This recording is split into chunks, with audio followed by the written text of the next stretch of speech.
Take Your Pick. I'm your host, Chris Puma. Hi, I'm here in the corner, and it's that time again, the spooky time. The spooky day and the spooky month is fast approaching, and a lot of people are getting in the mood by watching spooky, scary movies. But why is it always gotta be movies?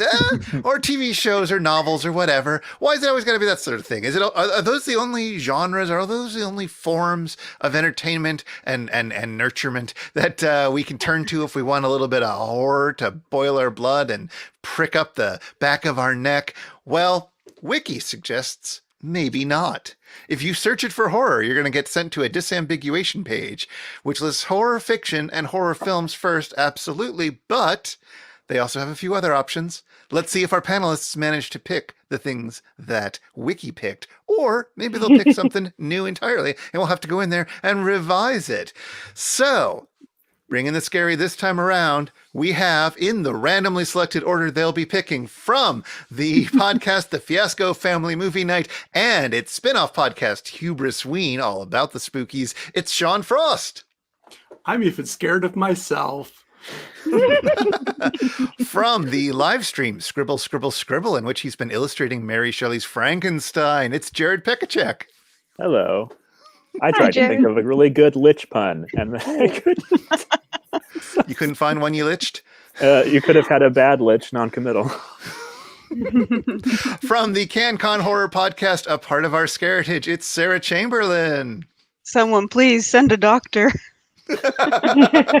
Looks like he's already done his work. And from the podcast, The Opposite of Lonely, and what is more terrifying than the fear of being alone, it's Nadia Halim. Hello. I am not really scary at all, but I'm here to creep you out. Okay. And I will be your host. As many of you may know, I am too afraid of scary stuff to offer any of my picks.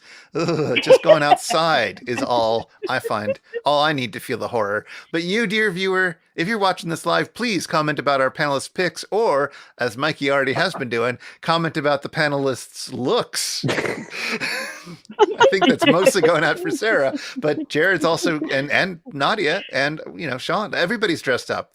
Everybody except me. Jared's hand? Yeah, Jared, show off your hand again. Where's my camera? It's bones. Cool. Whoa. It's bones, silver bones. Yeah. Sean's got some kitty ears. Sarah's all sliced up, and Nadia's wearing some flash jacket, which may be causing crazy moire effects on your screen. Who knows? Or what if it were still television? Anyway, if you're watching this live, please comment about our panelists' picks, and at the end of the show, you'll have a chance to propose a pick about something scary that's not a movie or a TV that they have missed, and that is why we do this live after all. So I'm going to go into the exciting world of Twitter, which is also horrifying. I hope I didn't steal anyone's tweet for that, but to let everybody know that this is happening now, while Sean tells us that we can throw away our DVDs and burn all our books. We don't need them anymore. All the spooky is coming from, what'll it be? Well, as you may know, I'm pretty basic. So I'm really pleased that I get first pick, because I'm going straight to what everybody already knows, which is Hieronymus Bosch. Yeah, there's something really, really upsetting about Bosch's work, and it's not scary in the, it's going to get you kind of way. It's scary in the, how does anyone think of this kind of way?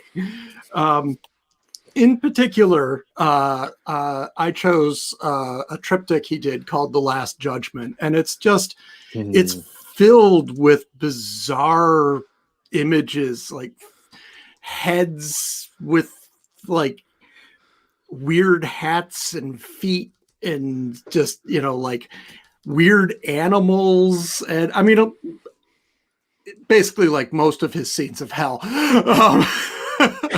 So yeah, I'm you can't really go wrong with just Google Bosch images and zoom in on some stuff and just get the creeps kind of wondering what kind of person comes up with this stuff. So I'm trying to get the thing loaded, but I'm having technical difficulties on that name. What? Remind me again. What is the name of the piece?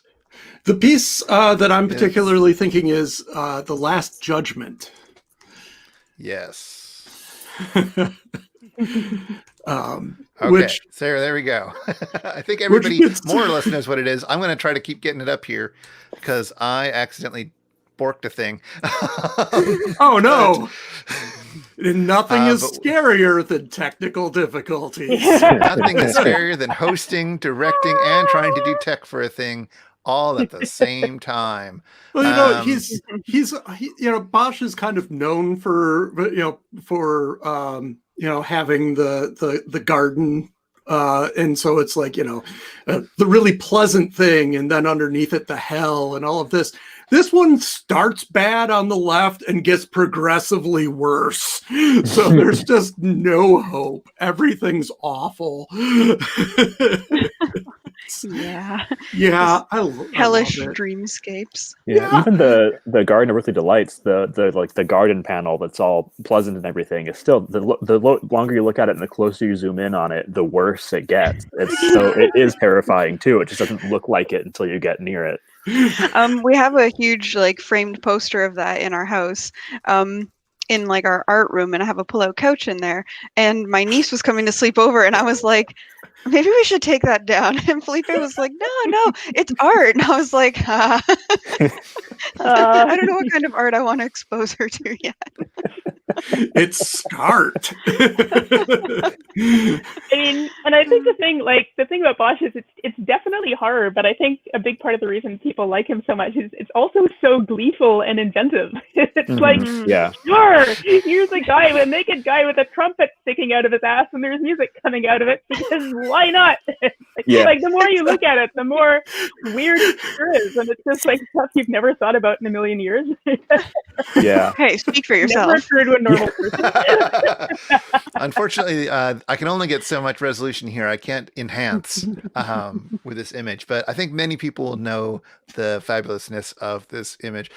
One of the things that's weird to me is that Bosch did a lot of normal paintings as well. He's got some of these really surrealistic, super proto Dada stuff, but he's got normal paintings of people. It's just that sometimes he'd get a little kooky. I'm gonna zing it up a notch. Bam, he would say.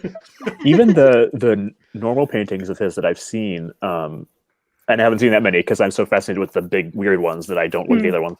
They have this weird nervous energy to them that's still kind of weird, even though nothing weird is happening. There's just something about his line work, I don't know, or his brush strokes. I don't know where it lies, but it's still weird. Yeah. All right. Well, that was an excellent first choice. Finally have set my tweet and updated my Python. So let's see. I think Jared, I believe, is the next. Yes, Jared, you are next on the list. Yeah, I'm going to drop some images for you here for a second so you can. Great. So my first pick is the fashion designer Gareth Pugh. I may be mispronouncing that, but it's English, so who cares? He's been around for a few years now, and he always does these really odd, eerie, uncanny valley, geometric kinds of things that are. They almost look like they're costuming for a movie about, I don't know, really weird gods. One of the images that you'll see is this woman who's her face is covered with a net or something, and she's got white not chopsticks, but spars coming out of her head, and her makeup is all fucked up. Here it comes. And there it is. Oh, keep talking. Yeah, wow. So this is all of his stuff has this same quality that's stripped down to the most upsetting things possible. And you can Google him and spend just hours and hours scrolling through all the stuff. They just everything looks like a cursed chess piece, or what if Euclid was a necromancer? They're just so interesting to look at, and there's so many different things that he does that are just it's all either it's on a scale from eerie to outright upsetting. Yeah, he's really cool. That one image certainly looks wild. I've never heard of him before, but that's wild. Neat. Has he done music video stuff? That seems like somebody who would be very popular in music videos. You know, Totally. he might have. I'm more familiar with his runway stuff. Sure. Because that's what I tend to look at a lot is runway shows. I've got the Vogue app. I just sit there. Is that a real thing? Am I missing something? No, there's an actual Vogue app, and they have it's a Vogue runway app. Yeah, there's a Vogue, and then there's Vogue runway. Oh my god! Is it free? Incredible. Yeah. Asking for a friend. Me. Yeah. Yeah. Apparently, the Pet Shop Boys wore outfits of his when they performed at the 2012 Olympics. Huh. Yeah, that does. I don't know if they were horrifying, but they might have been. Hello, horror author David Demchuk. Hello. Welcome aboard. We're unfortunately we can't talk about your work, or at least not your novels today, because we're talking about horror stuff that is not in the realms of fiction or movies or TV or whatnot, and that sort of thing. Sarah, save me from my inability to talk and give me something scary in an unexpected genre. Save you from your inability to talk to replace it with my inability to talk. Well, okay, so I decided to go with a little bit of a theme right now. Horror in makeup. And the makeup artist is kind of also themed with what Jared was just talking about. The artist I'm thinking of, like right off the top of my head, is someone who I've started following recently. I only know them as Ophelia. But they were like, because I've been so into, like, during quarantine and stuff, I've been watching all of these shows online, and like, I don't know if you guys have heard of Glow Up. Yeah. But it's like a makeup show, yeah. And I've been watching lots of RuPaul and stuff, and there's lots of horror stuff in that too. But she was in season 2 of Glow Up, and it's just so much fun to see people who are so invested in horror, like, and they bring it into these things that like might not seem the normal place for it. And that's what she does with makeup. She does like just regular makeup that can look really scary. She does use prosthetics and stuff too, but I'm not really talking about the kind of makeup that's like prosthetic makeup that you'd see in movies and everything. It's more like glamour makeup, but with these horror elements that I find just absolutely fascinating and super fun. And I love that you can't restrain like a horror fan's spirit. It's like if they're going to be a makeup artist or they're going to be a writer or whatever the heck they're going to be horror in some way. All right, now we've got some illustrations coming up, I believe. Yeah. Ooh. That one's just makeup, which I love, like no prosthetics or anything. But if you like a prosthetic, there's also... Yeah, and that's her. Oh.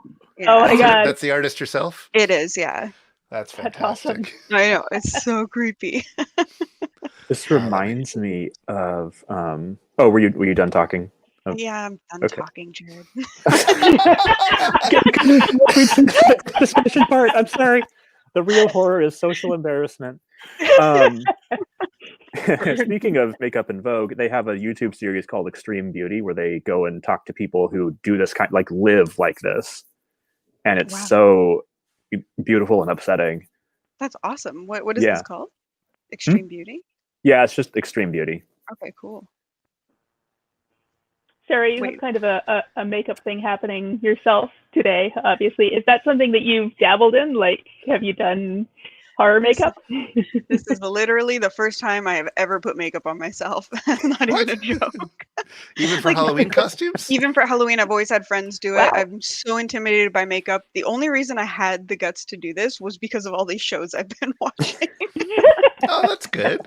And then Yeah. finding like pretty decent makeup in the Shoppers Drug Mart cosmetics area for like $7. So do you feel more confident about it now that you've given it your first go? It looks great. Oh, thank you. I definitely do. And I think the confidence comes from like not caring how it turns out. That's what you have to realize. Yeah. Yeah, it's like that's what pretty much everything comes down to, and that's what this watching these people has really taught me is just like just do it. If it sucks, wipe it off and try again. Yeah. All right. Excellent. And as Mikey, I agree fully. That's good advice for everything. That is the Julia Child ethos, as Yeah, we discussed on a prior show. Fantastic. All right. That's a great choice. Oh boy, I think I'm almost under control here. But now we're going to turn over to Nadia for her first pick. Nadia, what are you bringing to the table? Okay, I'm going to start with something that most of you probably are familiar with or have seen. Cast your mind back 4 weeks, which I know is an eternity in 2020. I'm guesstimating like about 4 weeks to a meme phenomenon that briefly like took over the internet. Everything is cake. Oh, right. You guys probably saw this. So yes, food is horror. There are artists out there who whose thing is to make cakes covered with fondant that are visually identical to other foods, to everyday objects, etc. And then yes. So everything is cake is what people were specifically calling it. Oh yeah. Okay. But what was that your pick? Okay. All right. That works. We can do that. And I have a specific one in case because this is kind of a genre. I do have. There's a Chris. This is my image number 1. There's a tattoo artist named Ben Cullen who made this arm, which is in fact cake. But the great thing is, if you look it up, there's a video of him cutting it, and that hand is an exact replica of his own hand because he's a tattoo artist and those are all his actual tattoos. So there is a video of that hand coming in with a knife and slicing the hand that is exactly the same as it, that is cake. And so, yeah, I mean, so there are a lot of horrifying cakes that came up in Everything is Cake. The worst one I think that I saw was a pair of human lungs infested by worms, which for your own good I felt you did not need to see. But, but I think even, you know, there's kind of, I'm going to say there's kind of a horror aspect to even the less horrifying ones. It's kind of subtle because there's this kind of, it's this kind of like unsettling of reality, destabilizing of reality, where it's like you think that's like a crock shoe or a roll of toilet paper, but it could be cake. Like nothing is what it seems. Yeah, it's very unsettling. And then That was so beyond. Oh, it's so creepy. yeah. There was The scariest cakes were the gender reveal cakes. Oh, yeah. There was back in the good old days of Tumblr, before, you know, when people could post whatever they wanted. There was an image floating around that haunts me to this day of a cake that looked like a rotting corpse. Like, I'm sorry, I couldn't eat it. I would not be able to eat. No. I find like even the ones that look like, say, perfectly look like a roast chicken, for example, and then you cut it open and it's cake, and it's like, no, roast chicken is not supposed to be cake. Like there's like this weird like violation of norms happening. Yeah, all of those like that's a trend that comes in and out, right? It was big in certain times in the medieval era, even of having the food that looked like one thing but was another, and like Heston Blumenthal and other sort of postmodernist cooks sometimes get into this thing, and I agree. I want my food to be what it looks like. I mean, I'm happy for the spectacle of watching it on a video, but I don't want to eat it afterwards. It's I know. not right. I think it would make me cringe for sure. Like that seems so weird. Also, fondant is gross. But I'm famously no fun at all. So, so we are, if anybody has just come in and has not figured this out, we're talking about horror stuff in other genres, not in TV and not in books and not in movies, but other fun things like cakes or paintings or fashion. And we're now on to round 2 where the points are doubled. So we're going to go back to Sean. Last time, Sean, you gave us The Last Judgment by Hieronymus Bosch. What is your second pick going to be? Well, I picked a book. Uh-oh. But wait, it's not just any book. It's not a horror novel or anything of that sort. To me, horror in America, in particular is really, really connected to evangelical religion. And I say that because of the importance in that of scaring people into believing in God and doing the right things.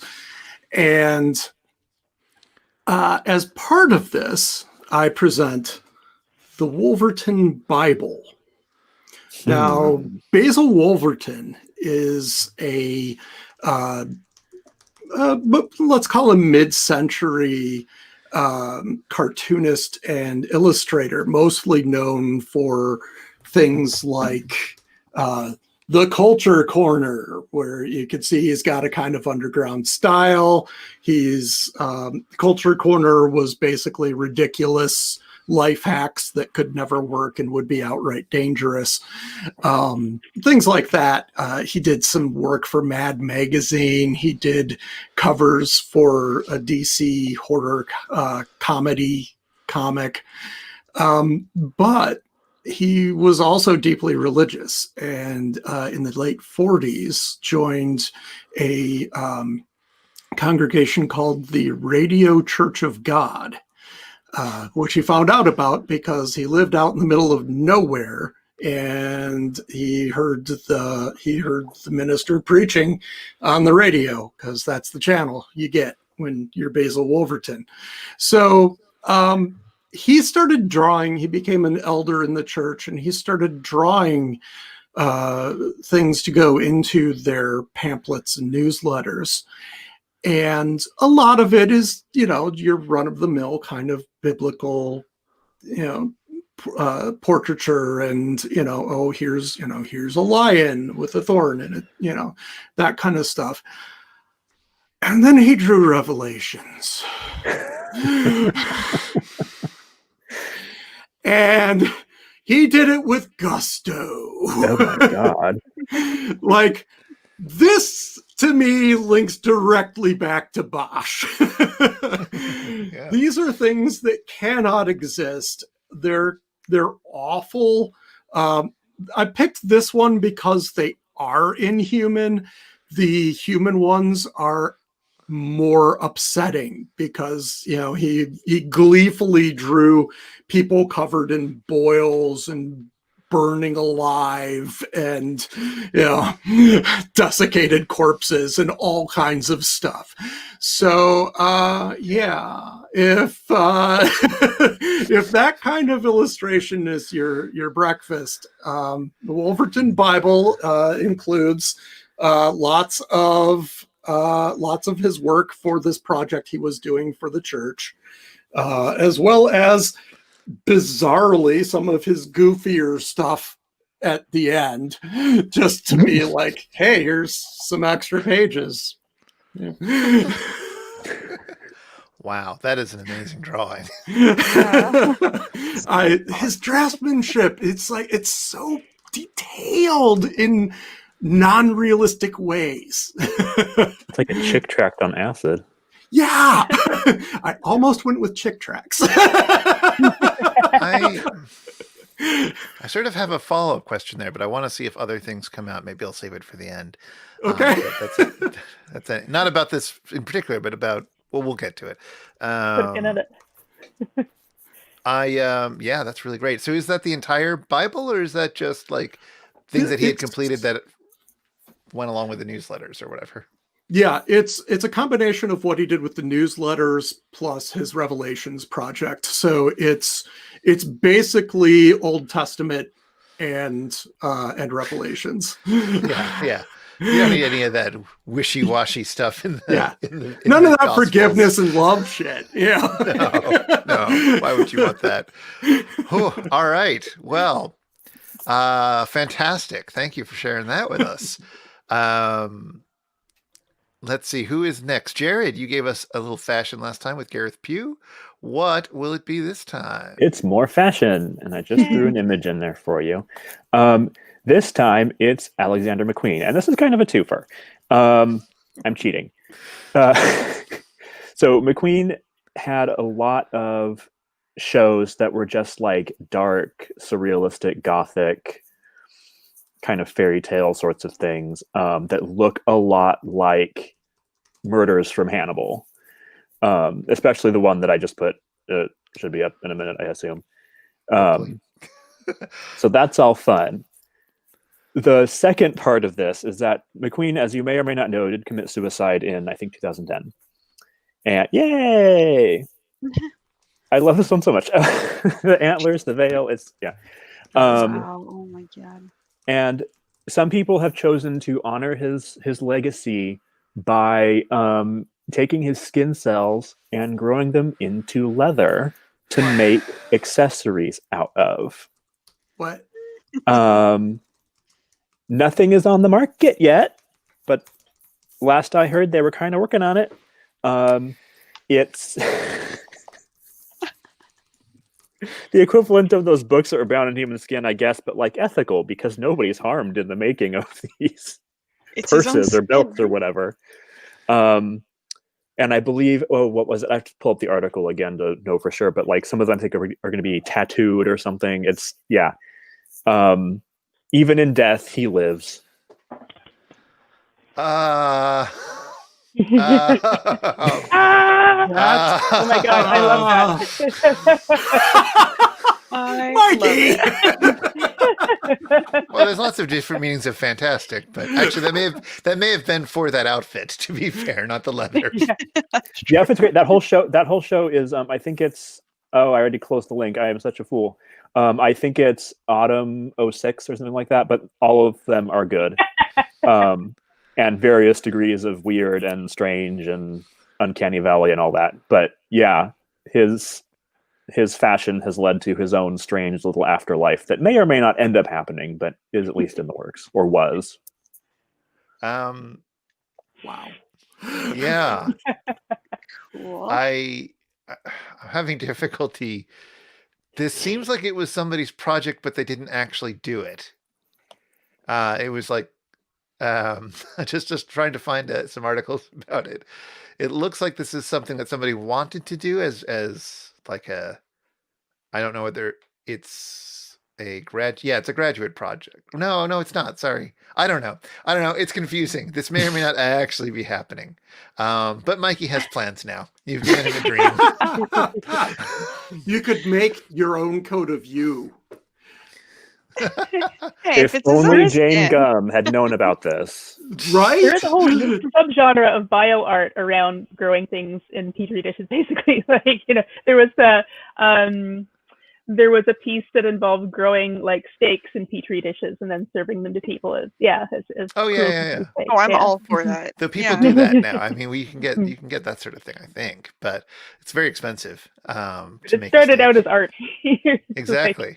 Did it really? Oh my gosh. Yeah. Well, it's one way to get a grant, anyways. I'm just hoping they'll make pet food that way, so I don't have to contribute to. Oh, there you go. All right, Sarah, you last gave us the makeup of Ophelia. What will it be this time? Ophelia, last name withheld. This time, I was trying to stay, try to get a little bit away from, because I can think of video games, I can think of photographers, stuff like that, but I figured a good option that's a little different is board games.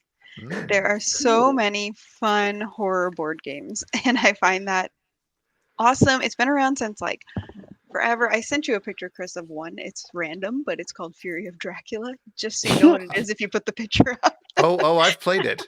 Oh, you have? Yeah. That's awesome. Okay, cool. It's got the best little minis. But yeah, I love horror in board games because it's been around since like my earliest memories. Maniac Mansion, I believe it was called. Is that the name of it? No, 13 Dead End Drive. Do you guys know that one? Nice. No. That one is so much fun. It was like you would actually just go to this haunted house, and it was like kind of a mousetrap scenario, or back in the day when they used to make kid games with like so many props, and it was like this huge haunted house you would build, and like you go through, and like there's all these like trap doors and stuff like that, and all the way up until now where horror board games are such a big thing. And even just like theming regular board games like Monopoly and stuff off of horror, but also it's but also like full board games. Like I have all of the Resident Evil board games. There's so many zombie-based ones. I think they just came out with a Shining one recently. There's Jaws. There's everything. So I think horror translates really well into board games. It puts you into that first-person perspective of the horror, but it doesn't. You don't have to have like. You don't have to be forced to play a video game because there's a lot of people who aren't really into video games. So I can play this with my parents and everything like that, and it's a lot of fun. Nice. Yeah, Awesome. certainly. An awesome choice. Fury of Dracula, is one of those. There's a bunch of people who are hunting Dracula. One player is Dracula, the other players are the investigators or whatever you call them, and you're running around a map. And the Dracula player writes down in secret all of their moves, and then the other players run around trying to catch them. And I forget whether I was Dracula or not when I played. I can't remember, but either way, it's incredibly tense and fraught, especially if you're playing the baddie, right? Because you have nobody who's on your side, and you have all these other people who you can hear talking about colluding, coming after you and trying to pinpoint exactly where you are. And it really does get your pulse racing. It's hard not to be invested in that game. And I think board games are like the #1 outlet for actually being able to play as the bad guy. Like there's so many other things out there that try to do that, even video games and that, but board games, there's so many where you can do that, and it's really fun. That's very true. The art these days is often amazing too. Like that's a good example. Like with board games, like the quality of the art has really like gone up a lot in the last couple of decades, and a lot of the horror ones are just so elaborate and beautiful. Yeah, and the minis themselves and stuff too. We need to do a board game show. Have you played Betrayal of the House on the Hill? I have not, and it's like that's one of the most like popular ones. People love it. Yeah. I don't. It's interesting. You play. You're entering a house. You're exploring it. You flip over new room tiles and so forth for a while, and then you're kind of not doing this for any particular reason, which is one of the problems. But then at some point, an event happens, and then you go into one of like 50 different scenarios that are included in the game. You have no idea which one is going to be in advance, and then either maybe one of you is the baddie, maybe more than one of you is the baddie, maybe the house itself becomes the baddie, or there's some sort of robot baddie, and then like you have to, if you're the baddie, and I've played this a few times now, and I'm always the baddie for whatever reason. So as the baddie, I take the rules, a set of rules for the baddie. I go into the other room and learn my thing. Everybody else in the main room talks about what they're going to do once they found out the new situation with the baddie.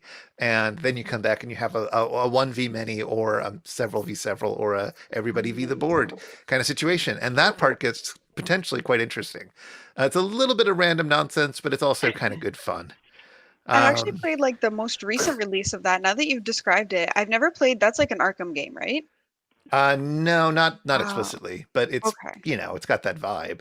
But they did come out with a new version recently where like celebrities came up with the things. Okay, that's not the one I've played. I played one that's like it's like D&D themed, I think. Okay. I'm not sure which one you're thinking. But it's the same. It's very, very cool. You're right. You have that big book of all the different options. Yeah. Other people may be ripping that off. David, if you have other horror board games that you particularly recommend, let us know. Yeah. But otherwise, because I could talk all day about board games or about many topics. Nadia, you last gave us some horror cakes, including one fantastic one by Ben Cullen. What is your second option here?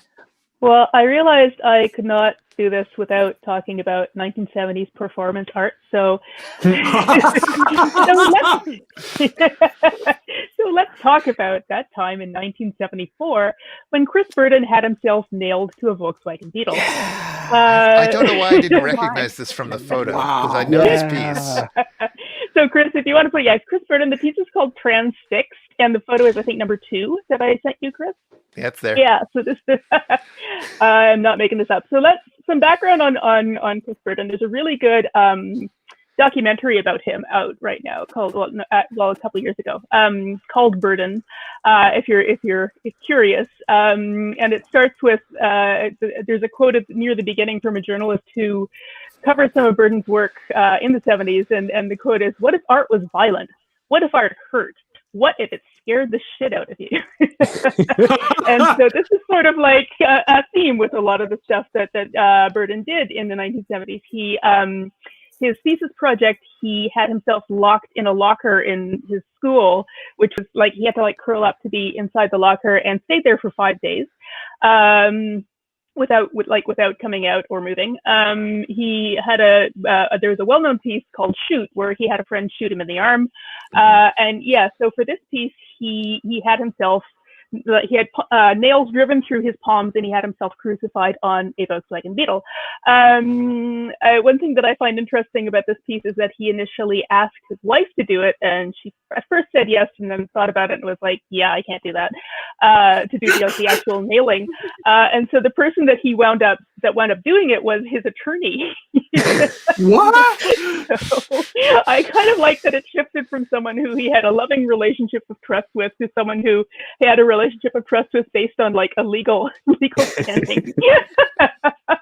And the way that the piece happened was he invited like about 15 friends to this thing, and they didn't know it was going to happen, and it was in a back alley with this garage, and he had himself nailed to the Volkswagen, and he was on it for like just a few minutes, and there exists like this one blurry photo that not blurry, but like there's like this one photo, and that's all there is to it. And then so it was like this really like only a few people saw it, and there's like one blurry photo, so it has this kind of Bigfoot-like quality. Like it was definitely not a big spectacle. It was this sort of like extremely weird thing that only a few people can actually like speak of firsthand. There was a lot of, I could go on, this is something I could go on at length about. There was a lot of stuff in the 70s that performance art in the 70s that really like messed around with violence, with like what the body could endure in a really bizarre and I find very interesting way. This one was quite well known at the time. I found it when I was researching for this. The David Bowie song "Joe the Lion," which is on the Heroes album, is about this piece and includes the line "Nail me to my car and I'll tell you who you are." And to wrap it up, Chris Burden went on he really mellowed out in old age. As he got older, he stopped doing the sort of like self-destructive performance art and started doing really fun and audience-friendly sculptures. And he is perhaps best known today for having done the if you've ever been to LACMA, the Los Angeles County Museum of Art, the big the piece out front that is like dozens of vintage Los Angeles lampposts is by Chris Burden. So yeah, he kind of got tired of mutilating himself. But so Chris Burden nailing himself to a car. That lamppost piece is one of the most frequently copied in Animal Crossing by people trying to make Animal Crossing installation art. So that came up quite a lot when I got interviewed for it.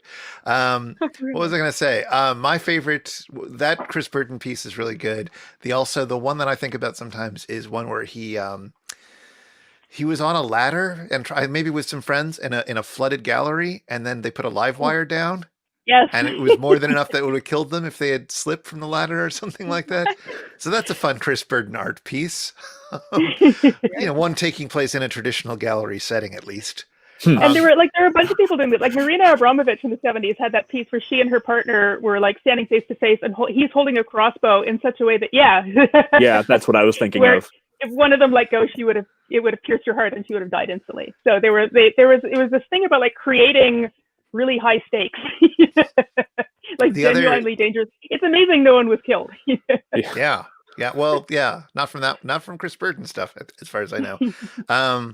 There's also, in addition to the David Bowie song, there's a really early Laurie Anderson song, sort of before she was putting out music, with a fantastic title, which I don't know if that's from her or it's a quote he said or whatever, but it's not the bullet that kills you, it's the hole. Which is a good thing to meditate on sometimes. Ponder that. Oh boy. Is this the first time that Jared knows of him? It seems. Is this the first time, Shauna and Sarah, that you're hearing of Chris Burton's artwork? Yep. Yeah. And I don't know if I'll be looking into it. It's a whole thing. I'd heard of the other. But yeah, wow. Well, Next episode, we'll explain Carolee Schneemann to you. But in the meantime, that's a terrific choice and is absolutely horrifying to consider doing. So we're going to move on to round 3. Round 3, Sean, you've given us so far the much tamer artwork of Hieronymus Bosch in the Wolverton Bible. Where do I go? No one was harmed in the making of No one was harmed in that. Yeah, exactly. Nice. What have you got for us this time? Well, I kind of feel I'm going to try to segue here because that scared the crap out of me. And and so do spiders. A lot of people might not know this about me, but especially because I make such a big deal out of watching a lot of giant spider movies.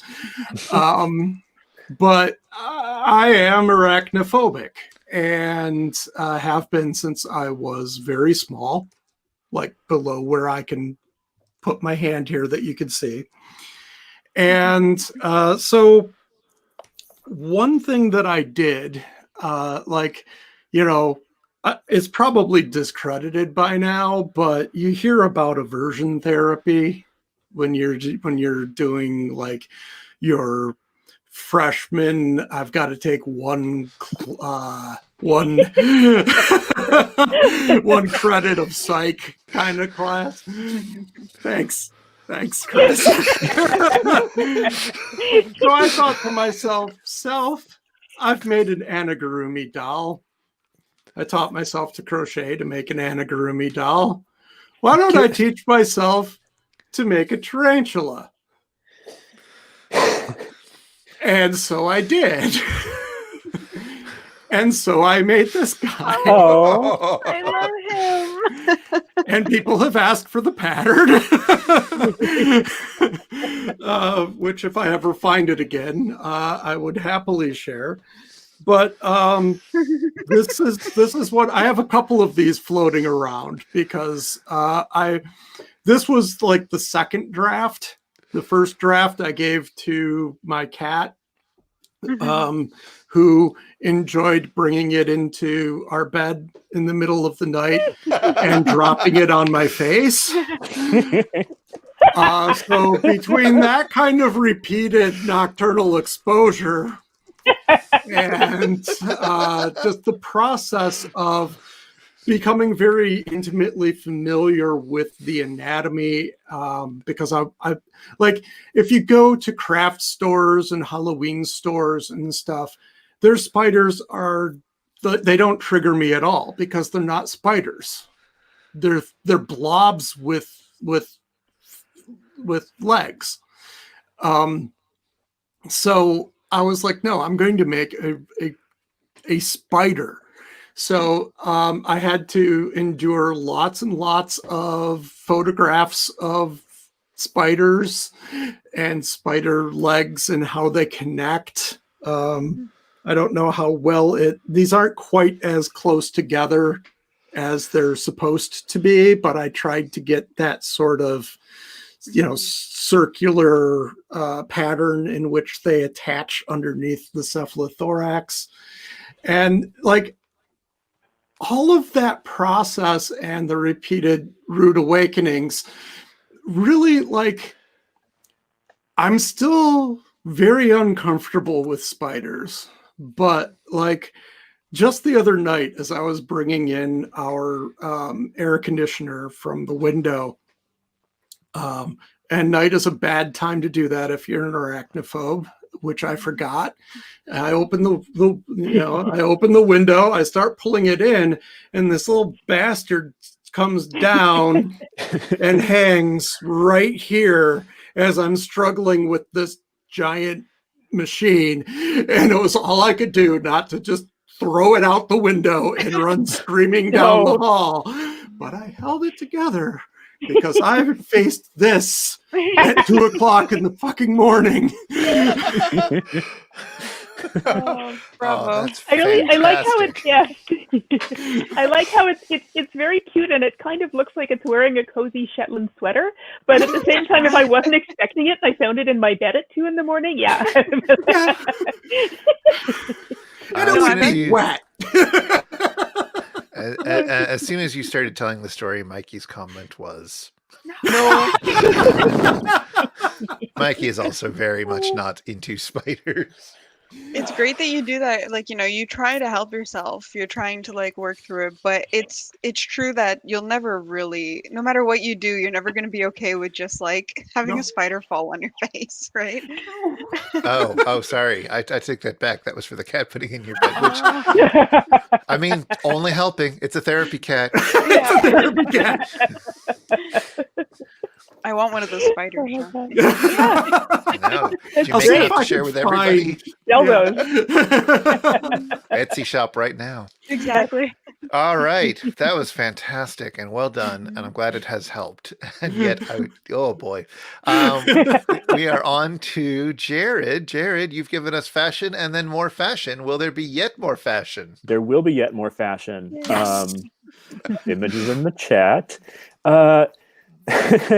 Let's talk about Lady Gaga's meat dress, because everything Yay! comes back to flesh.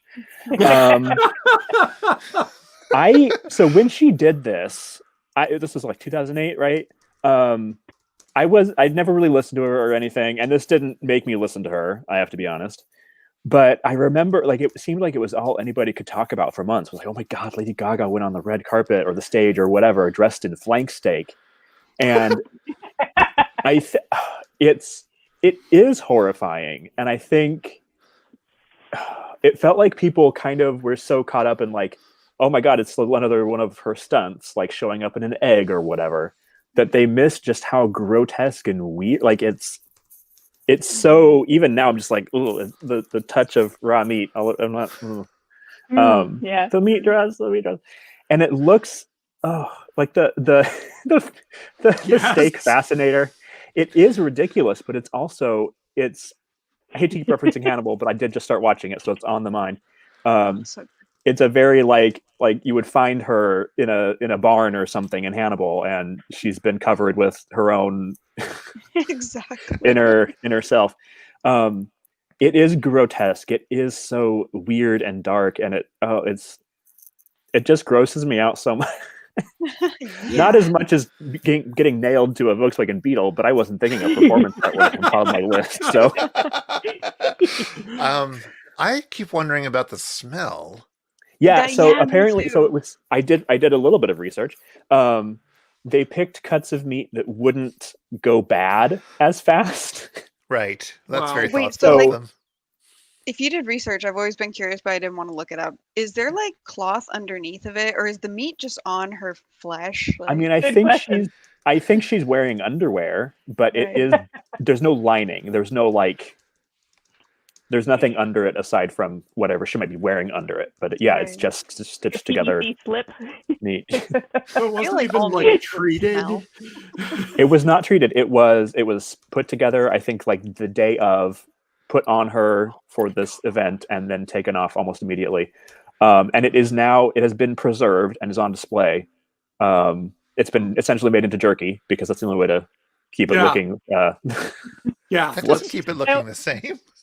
I always want to. They did buy it. They did change. They what did they do? They froze it first of all after the event so that it wouldn't go bad. And then they took it out and were like, actually, this is kind of decomposing, so we got to do something. So they washed it with like bleach and detergent and stuff, and then I don't know, formaldehyde, and then That's dyed not the it same red dress. so it would There's look no fresh point again. At that point. No, They There's used no point in holding on science. to it. why humans? Why? Yeah, I don't know. Fake It's so archiving. funny too because her reasoning behind it was very like first year art student kind of thing. Like, if we don't fight for our rights, we're just going to be meat. Essentially, was what she was saying. I'm like, okay, I don't disagree, but like, this is what you're going to do. Yeah, this one.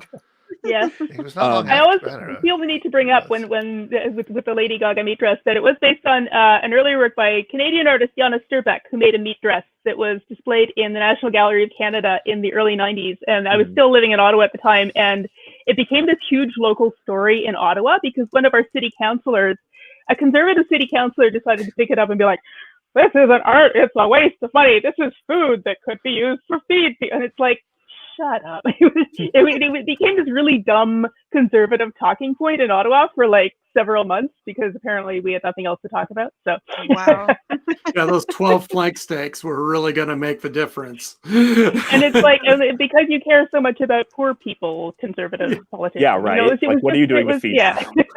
And like so many people use food for art. It's just not they often don't turn it into a dress, but it's like there's so often that meat and stuff is used in like art pieces and that. Yeah, I think it's exactly. the Yeah, intersection. Once it's turned into clothing, then the perception becomes that it is frivolous. Yeah. I talk about fashion a lot, as I'm sure all of you know, on Twitter, and every time I'm like, oh my god, I love this weird like McQueen or Guope or whatever, somebody's inevitably like, why can't we talk about the economy or something? And I'm like, I'm talking about an art form. Leave me alone. It's not really, just because you don't like it doesn't mean it's frivolous. So Exactly. yeah, And I I feel think like anyways, here's like the meat probably dress talk about sports or original. whatever. Ew, God. That's No, the that preserved does version. not You can see look- the photo of the background, what it actually looked like when the woman was wearing it. But The dried version looks like something out of Texas Chainsaw Massacre. Yes. Yeah, it was pretty gross. which is weird because you'd think the fresh meat would look more like the Texas Yeah. Chainsaw Yeah, Massacre. I think I've But- seen Gunnar Hansen wearing the preserved one. Send me that picture later. all right, settle down, everybody. It's now going to be Sarah's turn. She's given us so far the makeup of Ophelia and the Fury of Dracula and other horror board games. What have you got for us for your third pick? Oh, something so deep as battling phobias and, political statements. Cereal, Nice. Oh, as in the food. And how serial killer. somehow, and I felt safe saving this for the end because I didn't think anyone would take it, and I was right. Somehow, horror has made its way even into our food, and I'm not talking about the I'm not talking about all the serious stuff. I'm talking about that. Why did they think that Dracula would sell chocolate cereal? I don't know, but it worked. Why would Frankenstein? You can bet that was like walking down the aisle. If I saw that, no other cereal was going into the basket. It was that one. FrankenBerry too, even though it was absolutely repulsive and I could barely take down a spoonful.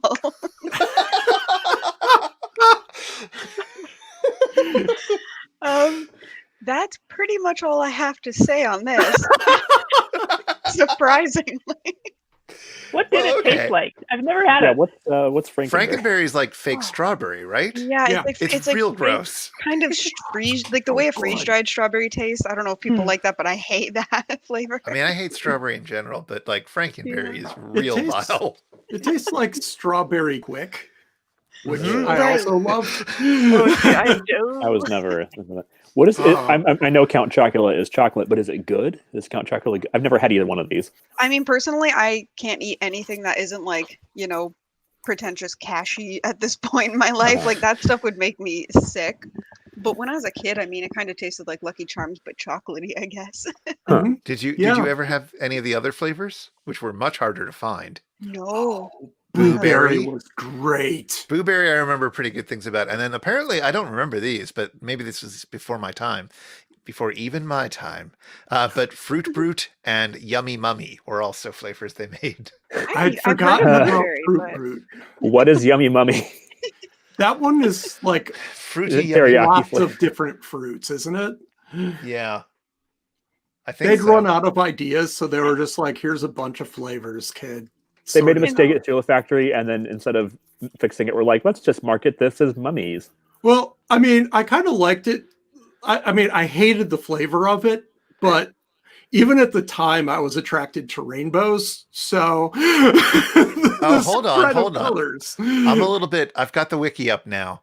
Fruit Brute was introduced in 74, discontinued in 82, and they brought it back in 2013 for a year. And that was frosted fruit flavored cereal with lime flavored marshmallows originally. They brought it back. It was cherry, but that's different. Fruity Yummy Mummy was frosted fruit flavored cereal with vanilla flavored marshmallows. And then when it came back, it was introduced originally in 1988 and then discontinued in 92. So I should have seen that somewhere, maybe. I don't know. And then came back for a year again. And that was orange cream flavored when it came back. And originally vanilla and fruit. So fruit And brute. hey, it's not just cereal. There's other food. Like, it's so funny to me how like every brand has like additional packaging for Halloween. Like you'll see like Kit Kat, every single chocolate bar brand, every chip brand. But there's something sort of pure about the cereal ones, at least, because that's not this like weird marketing. Let's give you an excuse for a holiday commercial, but and remind you of our product, but it's not going to be as good, and it will only get you to buy original Reese's Pieces or something. Exactly. Like these were year round. But I'm curious, like when you were a kid, was that actually like a big appealing thing for you to have the scary stuff on the cereal boxes? Yes, I've been a horror fan since like I'm not exaggerating. Like, I mean, you could sell me anything horror from the age of 5 and up. I don't think I would have thought of FrankenBerry as horror in the slightest way. Well, when you're like... obviously it's connected, but like I would never have occurred to me like, oh yeah, that is Frankenstein, which is a scary thing. I was like, no, this is cereal with a cute cartoon mascot with a silly 70s drawing on it. Was more how my brain worked. Right. I'm not saying you're wrong or anything. I'm just curious. No, I totally get it. Yeah, like I don't even think he looks like, isn't he kind of a monkey? He's like a... Yeah, he looks more simian. Definitely. The FrankenBerry? Yeah, FrankenBerry's... Yeah. Got a bit of a great grape ape feel to him. Yeah, but kind of a cyborg monkey with the steampunk mechanical bits. Yeah. Remember too, this was the era of like, you know, the groovy ghoulies and all kinds of other like, you know, Scooby-Doo and I mean that's eternal now, but you know, so much kid monster content on TV that like. Yeah, sure. Cereal. Why not? I know, right? And I think they've updated the packaging for both recently, and I think the FrankenBerry one is more Frankenstein-y, but I could be. Yeah, and much more modern style. Yes. Okay. Very good. Well, that is now I'm hungry. For some delicious marshmallows. Are those vegetarian-friendly marshmallows? I wonder. I feel like they would be because it's like... It's not marshy. No. Yeah, they're not really marshmallowy. Gelatin in them, so I'll have to investigate that later. But we're up for Nadia, and this will be the last pick of the show. So Nadia, close us. We'll bring out our dead, of course, eventually. But Nadia, can you please say to us what the thing is that you will pick? You've already given us horror cake and getting nailed to a beetle. Sorry, I should have said that. If you want to put it in a banner, I've just put it in the chat because I would like to talk about the anatomical preparations of Bernhard Siegfried Albinus. And I need to set this up a little bit, and I will probably mispronounce everything. But I don't know if any of you have ever been to the Museum Boerhaave in Leiden in the Netherlands. But I was there in I think it was like the year 2000, visiting family. I have a lot of family in the Netherlands. So the Museum Boerhaave, the building was constructed as a convent in the early 15th century. Shortly before 1600, it was converted into a plague hospital and lunatic asylum. And then it became the Leiden Academic Hospital in the early 1600s. So it's definitely not haunted or anything. And in the early, I think, mid-20th century, it became the Museum Boerhaave, which is one of Holland has a lot of very cool science museums, but this one has it reflects 5 centuries of the history of science in the Netherlands, it says on its website. And the collection includes the microscopes of Antony van Leeuwenhoek, the first pendulum clock by Christian Huygens, the oldest heliocentric planetarium in the world, and anatomical preparations and objects. So yes. So Bernhard Siegfried Albinus developed a method for preserving anatomical specimens that involved injecting a mixture of liquid wax and talcum powder into the blood vessels and then putting them in formaldehyde. And so, Chris, if you want to show image number 3 that I sent you. This is something that I saw when I was there, and it really stayed with me. Now, in this photo, you might be first taken with the bottle in front, which appears to show a severed human toe wearing a jaunty bonnet of some kind. But what's that behind it? Why, it's the severed arm of a child wearing a lacy sleeve and holding something between its fingers. I think there's a second image, which is 3A, which you can see a little bit more clearly. There we go. So yes, it is. What is it holding between its fingers? Why is it is delicately clasping the vascular tissue from the child's own eye? Why is this happening? Listen to that maniacal laughter. I'm enjoying your reactions, and I'm terrible at keeping a poker face. But yes, so there are a lot of really mind-blowing objects in this museum, but I do remember this one, and I like thinking of Albinus, being presented with a child cadaver and being like, you know what I think would look nice? It would look really nice. Put a sleeve on it and just be holding something. How about, I don't know. I mean, there's definitely, it's part of, obviously, of a tradition that included the curiosity cabinets and other taxidermied things and curiosities of various kinds, scientific curiosities of various kinds in the 18th century was big on these. But the creativity that went into deciding to preserve human remains in this particular way is kind of remarkable to me. So yes, that is my last pick. Wow. These aren't a competition, but you won. For real. You really got to find a way to make your severed baby arm under glass stand out from everybody else's. Yeah. Go that extra little inch. Or maybe more like a quarter of an inch, who knows. Oh my God. You're muted, Sarah. Sorry. Just blabbing on and on, muted. I just have to cut in and say that. It's funny to me how earlier Nadia was like, I'm having a hard time picking horror things. Yeah. No, I was having a hard time choosing which horror thing. Me, a self-declared horror, obsessee is like cereal, and then this is what you I'm gonna have nightmares. I do thank you for picking Serial the Serial and not Serial the podcast. But have you been to the Mutter Museum? I forget. Yes. No, wait. Which That's one the is one in that? Philadelphia. No, I have not been to Philadelphia. No, that's right. I know the Mutter Museum, and it is on my bucket list for sure. Yeah. I have not been there, even though I've been to Philadelphia plenty of times. It looks terrifying, but really interesting.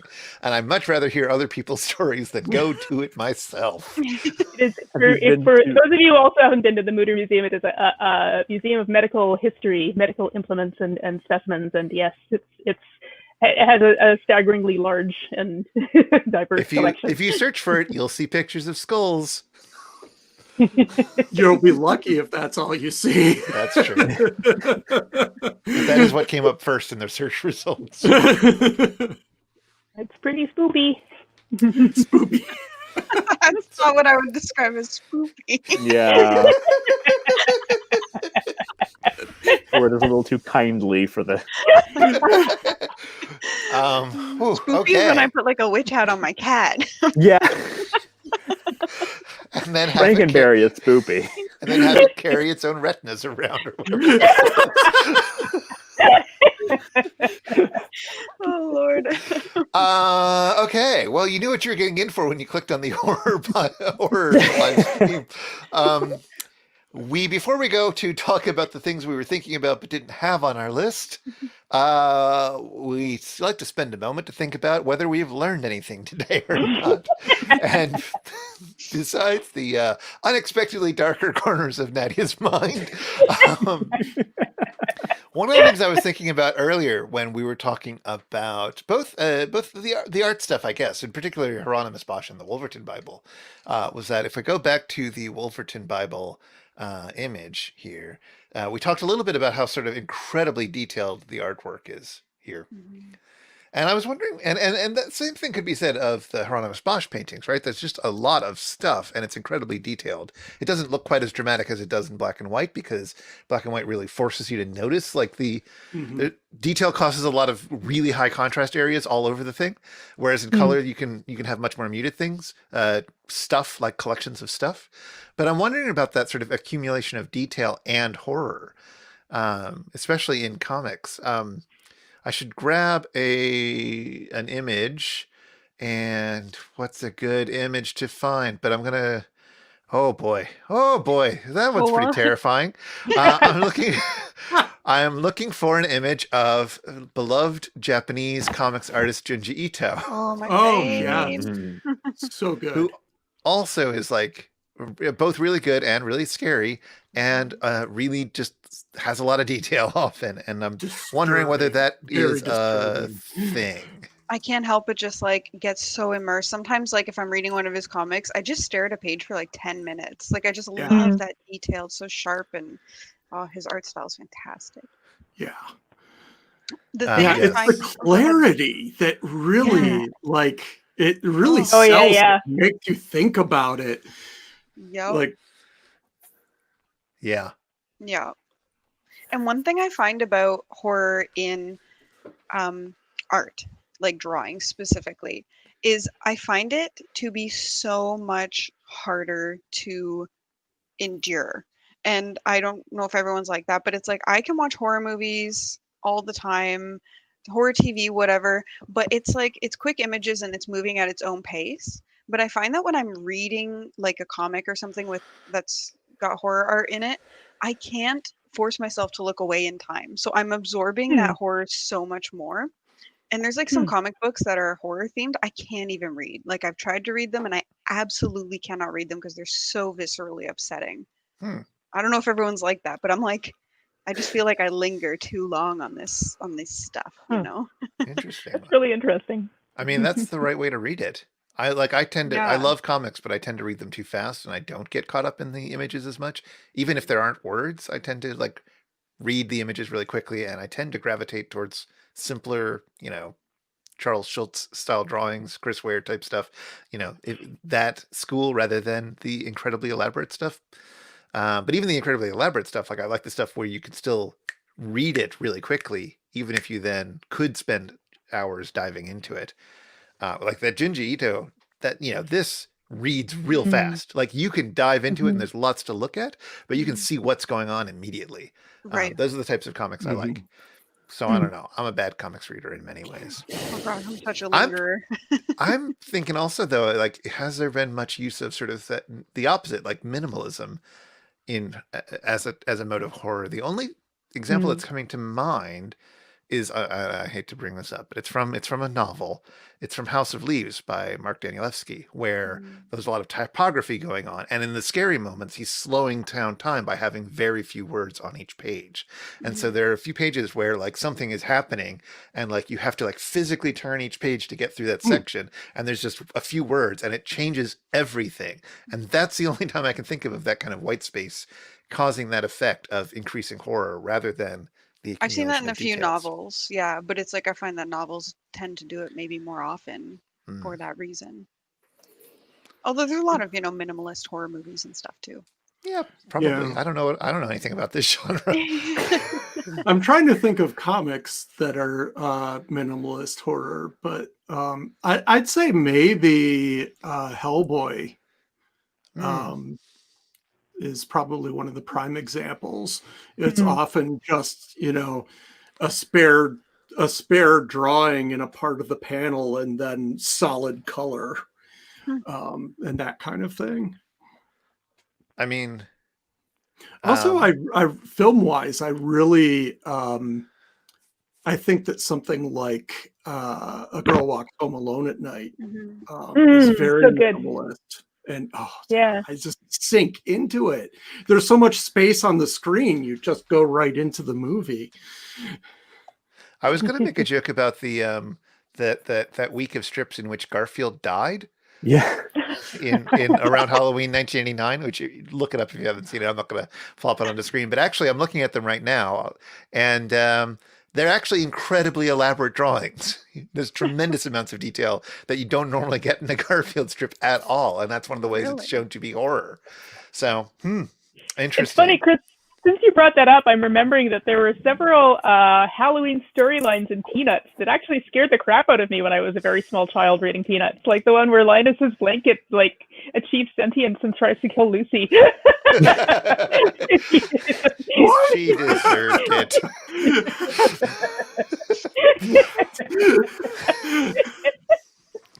It's a dark.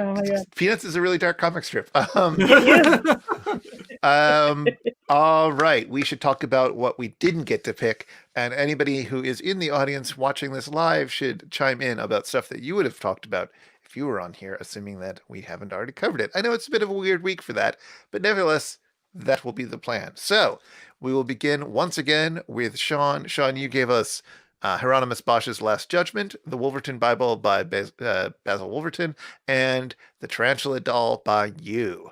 What else were you thinking of?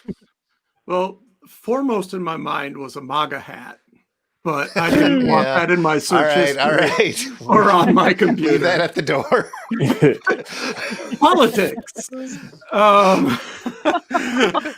Oh my God. I was like, I don't know what that is. I was trying to picture something really obscure. And I was like, oh, wait, never mind. No, wait. Oh, it's an American thing. But I was, just in case I didn't get my hands on Bosch to start with, I also had a comic book I was hoping to sneak in, which is something I read as a kid. This is from... it's actually originally from Mystic 12 and reprinted in what I have, Where Monsters Dwell, number 23, written by Stan Lee, drawn by Carmen Infantino and Cy Berry. And the story is called The Hooded Horror. And the horror is at the end of the book, at the end, it's like a little 6 to 8 page thing. And it's this crook, he's leading this gang, and he's lamenting the whole time, if only I could take my hood off. And at the end of it, one of his gang is determined to find out what's under the hood, and it's stuck, and he cuts the hood off, and the hood was his head. And that really messed me up as a kid. Oh my God. I started thinking, I'm just like, how does he eat? What is he like? That really upset me. That's what upset me. Not that, anyway. So that was nightmarish. There's like it's like that scary stories tell in the dark story where the lady has like the thing around her neck. Yeah. I was just thinking about that. So then that's all I really had prepared. But when Nadia was talking about the Albinus exhibit, I could not help but think of the time that I saw the bodies exhibit. The plasticized bodies? Oh, yes, the bodies exhibit. Yeah. Which I legit got queasy about halfway through because, you start in and you're like, well, this is really neat and interesting. And wow, that's really fascinating. And then about like 3 rooms in, you're like, these are people. These are people. I'm looking at people. And that really, that was kind of horrifying. I can see that. Yeah. Especially because it's not super clear whether those people consented to having that done to their body. I mean, not. Well, they've got paperwork, but they know who the bodies were. And a lot of them were from rural parts of China. Yeah, it's really, there's some sketchiness to it, but allegedly. Yeah. Yeah. on a different note entirely, Yeah. getting back to Peanuts, Mikey points out that there's a storyline in Peanuts where the school, the building itself, gains sentience. It's always sentient. It's always having thought bubbles, but then commits suicide by choosing to collapse. That does happen in Peanuts. Yes. If you haven't read Peanuts, I mean, read it. It's really good. Read it all the way through. Read all 50 years of Peanuts. I cannot recommend it highly enough. It is real good. I know it gets a little bit iffy later, but you know. All right. So moving on, Jared, you gave us the fashion of Gareth Pugh, the fashion of and from Alexander McQueen, whether the idea of it, even whether it's a reality or not, and Lady Gaga's meat dress. What else was on your mind? The only other thing I had was Guopei's spring-summer 2019 show, which is this really dark fairy tale, eerie thing happening. All right. Yeah, all that fashion, was all the time. I had a very short list. Well, no was one's good your stuff, stuff, though. though, That it's was fine. really- It was very focused, and yeah, there's some excellent things in there. Sarah, you gave us the makeup of Ophelia, which can be watched on YouTube, if I remember you correctly. You gave us the Fury of Dracula and other horror board games, and you gave us a nice, tasty treat with FrankenBerry and Count Chocula cereals. What else have you been thinking about? I only thought of two other things. One of them, which I didn't say because I thought it was too dark, Nadia, but I guess not, was this photographer. I find his work to be absolutely terrifying. His name is Hans Bellmer. I don't know if you guys have heard of him. German name, photographer yeah. from like the early 1900s. I don't know enough about him to know if there's any controversy or whatever, because he made very like, creepy, unsettling mannequin images of like using female mannequins, and then he took like black and white photography of it. But it's like, if you've played Silent Hill and that, you can see inspiration from his work in the games involving the mannequins. He pretty much just takes the pieces and then like repositions them in really weird ways and sets them up very provocatively and takes like really unsettling photos. And it's haunting, but it's cool how photography can be very like true to life. It can be very visceral. And the other thing I picked was the concept of creepypastas. Yes. Which is the art of taking literally anything that isn't horror and making it scary or attempting to make it scary. And if I had to be specific, I was going to say Animal Crossing creepypasta. Ooh, yes, very good. which there is an abundance. Almost as many as there are Chris Burton street landings. Exactly. All right, excellent, very good. Really good, like tweet-length horror stories in terms of creepypasta. Like horror stories that are like, 260 characters long at this point. Yeah. Yeah, you can get creepy easily. And finally, Nadia, you had Ben Cullen's Horror Cake and other Everything is Cake things. You had Chris Burton, amongst other things, nailing himself to a Volkswagen, just generally making, not taking his life too valuably. And you've got the anatomical preparations of Bernhard Siegfried Albinus. I've been to Leiden, by the way. It's a really charming town, but I did not go to that anatomical museum. But it was a super adorable city, or little city. It's one of my favorites in Holland. Yeah, real good stuff. What else was on your mind? I know I've got more pictures. Like I said, so one of them, I mean, I don't know if you have like time to show them, but one of them is number 4 is Hase by Gelatin. Yes, you may have seen this one. A German art collective who made a 200-foot knitted pink bunny rabbit and left it on a hillside in the Italian Alps. And it looks sort of cute, but if you look closely, it has a frozen expression of horror on its face and its entrails are coming out of its side. So it basically looks like it fell from a great height out of the sky and died. And it was left there. It was left there to rot. And there's, if you look it up now, and it's so large it's visible from Google satellite view. Yeah, and that's all that's left of it now, is someone has put a little pin saying the outline of the pink bunny. But that's a good one. They have a really great artist statement about it if you want to look it up. And another thing that I wanted to talk about but didn't have time is horror in architecture, which I think is there's a lot going on there. And yes, So I Googled horror in architecture and discovered that there is a book by that title, which I need. Wow. Which basically like establishes a set of like classic tropes in horror and then reads mostly postmodern architecture through those tropes. So things like, you know, it's like body horror. It's like postmodern architecture is body horror because it takes the normative form and then disrupts it in ways that are unsettling. And yeah, and there's, as Chris just showed us, an example is what has been called Canada's most hated building, the Royal Ontario Museum with the studio, oh God, I have it written down.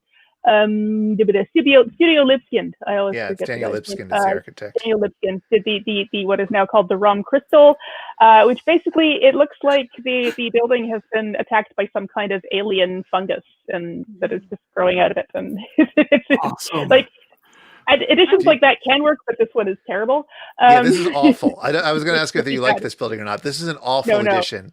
It's a horror. It is. Well, I mean, the horror part's fine. I don't mind the horror part of it. But in terms of like, you imagine you've got dinosaurs on exhibit in that sharp, pointy bit, which is what they've got. It so poorly uses the space because you can't fit anything into there. Just random gangplanks and like awkward corners inside. And then when it first opened, they didn't take account, this Californian, I believe, architect Daniel Lipskind didn't take into account the fact that it gets cold in Toronto and icicles form.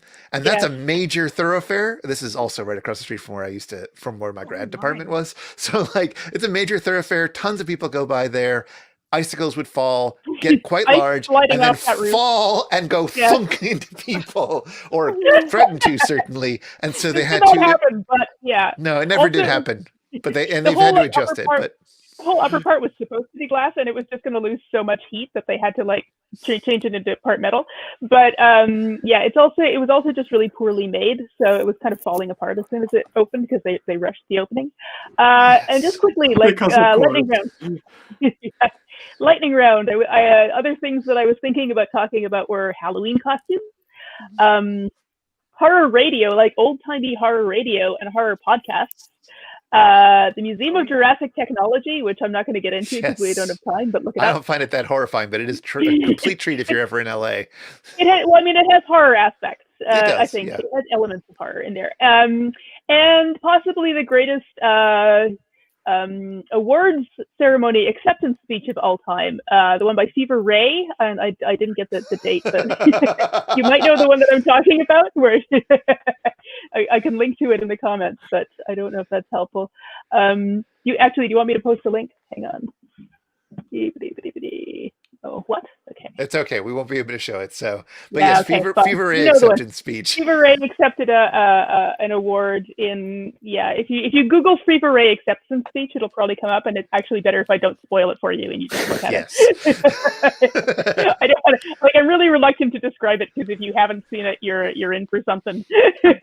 Well, I can guarantee you that the Wikipedia's disambiguation page for horror did not include awards acceptance speeches, but horror can show up absolutely anywhere. And so I'd like to once again thank my guests, Sean, Jared, Scare Sarah, and Nadia for coming by. Check out all their fabulous, scary podcasty stuff. We will be back in 2 weeks, after which the greatest horror of all hopefully will be over, which is to say this current American election cycle.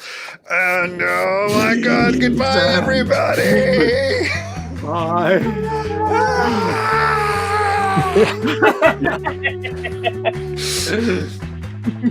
Oh my God, that was a lot of fun, everybody. Oh, look, the tarantula's back. Oh, it's a tarantula.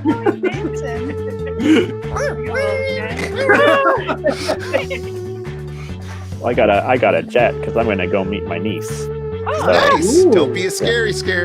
I try not to. Bye.